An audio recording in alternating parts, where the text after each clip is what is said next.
This is Up Close. I'm Stephen I. Weiss. Laying a path for the future is one of our most basic social obligations. But are we doing a good job?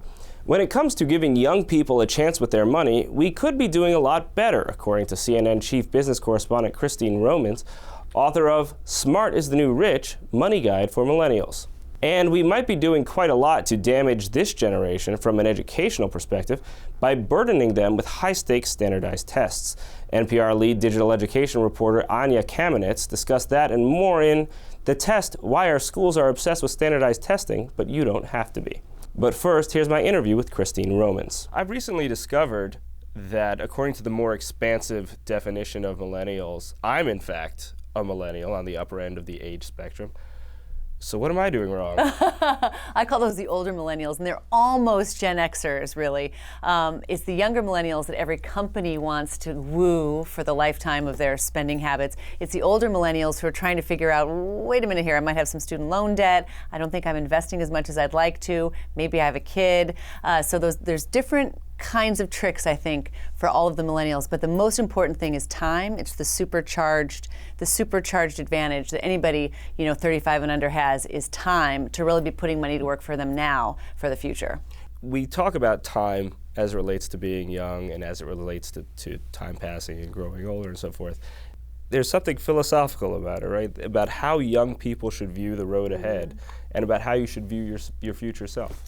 It's interesting to talk about the philosophical, but there's that old phrase, youth is wasted on the young. When you're young, you don't realize that you have this magic elixir that you can use to, to really build for the future. You're just in the right now. And so the purpose of the book, it's sort of to be that roadmap for, okay, come on, do these 5 things, do these 3 things, don't do these 2 things.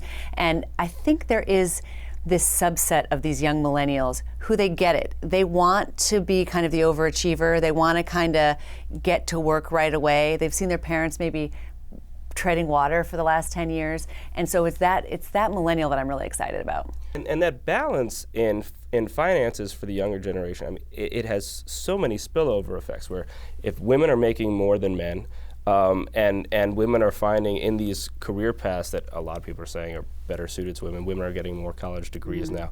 A lot of colleges are having trouble even keeping their gender balance at 65-35, right? And then a lot of the jobs that in the past a lot of men have had that were just there. They were the way to middle class to a middle class lifestyle. They're gone, or they're increasingly unavailable. And how is that gonna? How does this generation move forward where on the one hand you have the higher education getting more and more valuable, but the lower education is finding basically their surplus in the world? What I really worry about is the fact that you're going to graduate a bunch of kids out of college and there might not be right away college-ready jobs for them, right? So that's the one hand. What if all these women are being graduated from college and then they're working at Starbucks because they can't get a job, which is why I see this like real driver, go-getter, overly ambitious young woman who wants to know about money and finance and wants to figure out how to negotiate and wants to know what kind of job she should be in. And then you worry about people who traditionally thought they could get either a liberal arts degree and then they would be fine. They get a job working in an office where they're not going to, and that worries me. One thing I saw today, though, recently, there is a shortage in plumbers, craftsmen, electricians, for skilled, like logistical thinking foreman types. I think we need to be in universities figuring out a way to make sure that enough people, men and women, are training for those kinds of jobs too, because that's where the job security really is. Can't be outsourced. Wages are going up. Demand is coming back. So as women are spreading out into all industries, and if men feel as if they haven't found their place or their place is being taken by women, there is this really dynamic part of the economy that needs to be fed. And now, The Test with Anya Kamenetz. I grew up in private schools, sending my kids to private school. I had no idea really that this was going on, but some of the numbers here are really shocking, that there are kids who are spending basically 1 out of every 5 days of the school year taking standardized tests. How does that even happen? It is extremely shocking, and it's grown out of all proportion. Nobody planned it to be this way, but so No Child Left Behind Act passed in 2001, 2002, started going into effect, mandated that all public schools test all children in 3rd through 8th grades, plus once in high school in math and reading. Those are the federally required tests, but on top of those test requirements, the states and the districts have piled on lots of diagnostic, benchmarking, and interim types of tests just to see how they're doing on the high stakes tests. And so that's where you get this figure that between 20 and 30 tests a year are being given to kids. And then you look at the prep time that goes into it, the special after school time, sometimes Saturday school. It really is adding up in a way that it defines the experience of public school for so many kids. Right, and it's not just that these are 20 or 30 tests. Some of these tests are multi-day tests. So you're talking about like one of the 20 or 30 tests could be 3 days long. Well, but the state tests in particular, you do have 3 days for math and then 3 days for English. They give the test in the morning. A lot of the kids get double time because they have ADD or other things. Then the afternoon, one principal told me, the kids are so burnt. They're burnt out. They can't do anything else the rest of the day. So it's a lot of learning time, a lot of disruption that happens.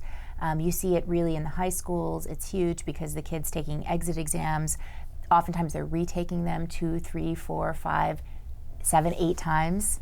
And it really takes up so much of the school year, especially in schools where lots of kids are struggling. And like so many other policies that have caused a lot of discord, we find that this is a policy that was launched with an assumption that it was scientific, but the science was belying it almost at precisely the time they put it in place. In the 90s, we were hearing about how bad the SAT was as a predictor of performance in college.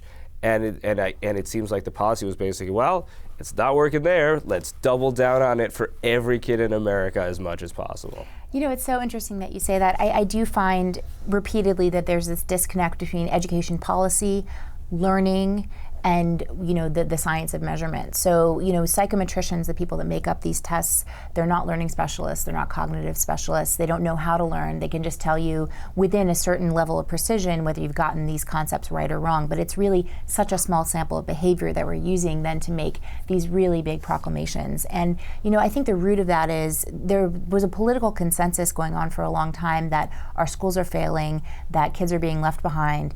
And the way to get out of that would be to propose some kind of balanced measurement that we give everybody the same thing. And that was a very seductive idea, but the science just didn't measure up. That's all for this week's abbreviated web episode of Up Close. A reminder, you can see the full episode of Up Close on the Jewish channel on cable, or listen to the full audio of the show as a podcast available on iTunes and your favorite podcast player.